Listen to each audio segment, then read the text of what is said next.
Hello and thank you for watching. This is my 2.5-year journey restoring a Sinclair FM radio watch. Here it is, finished. It's just beautiful, isn't it?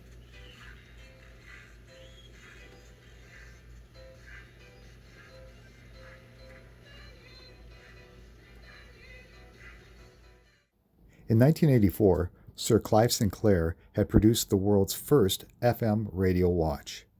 Truly an engineering marvel, nothing like it before or after. My amazing journey began in 2017 with the purchase of this watch off of eBay from a UK seller. This is what it looked like when I began. In my opinion, the only flaw with this watch is the wristband. It was made from a rubberized plastic polymer that just did not stand the test of time. They would become brittle and fall apart and come off of the watch. So I knew that was going to be one of my challenges. I was going to have to build a new wristband for this. The electronics on this one were not operative, and the LCD screen was cracked and inoperative as well. That was a huge challenge.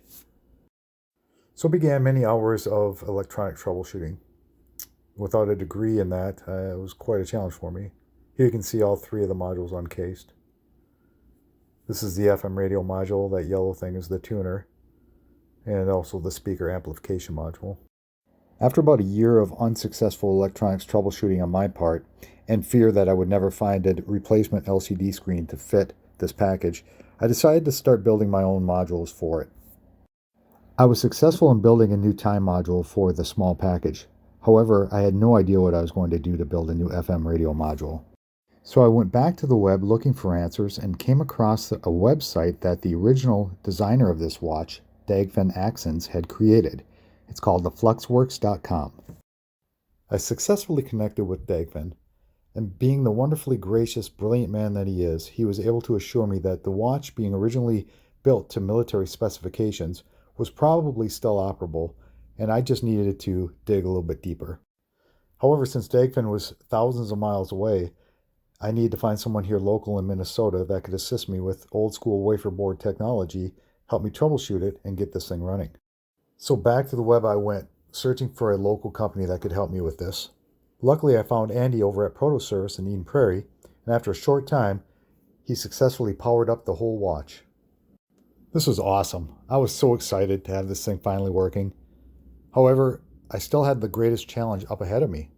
Where was I going to find an LCD screen to retrofit into the watch? I had been searching high and low for the last 2 years trying to find a new LCD.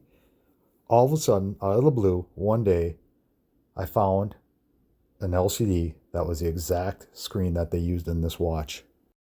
Persistence is definitely one of my greatest attributes.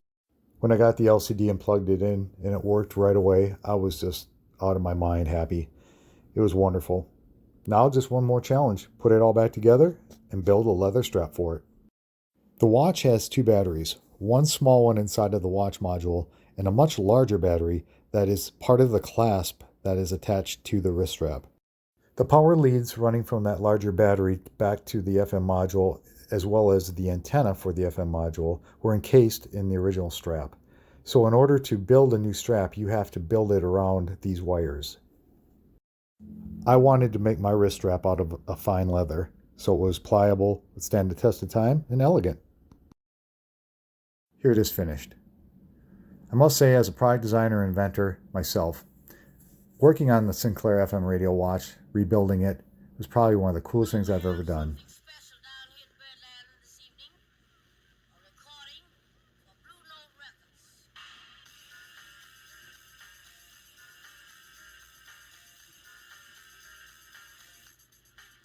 Huge thank you to both Andy and Dagfinn for their help with this. Without them, it wouldn't have been possible. It was so cool to connect with Dagfinn on this, learn so much from him, and just to talk to the original designer of this watch, wow, just mind-blowing. Please check out his website. Again, that's thefluxworks.com, 2 X's. Thanks again for watching. If I can be of any assistance to those of you that are rebuilding your own Sinclair, please reach out to me.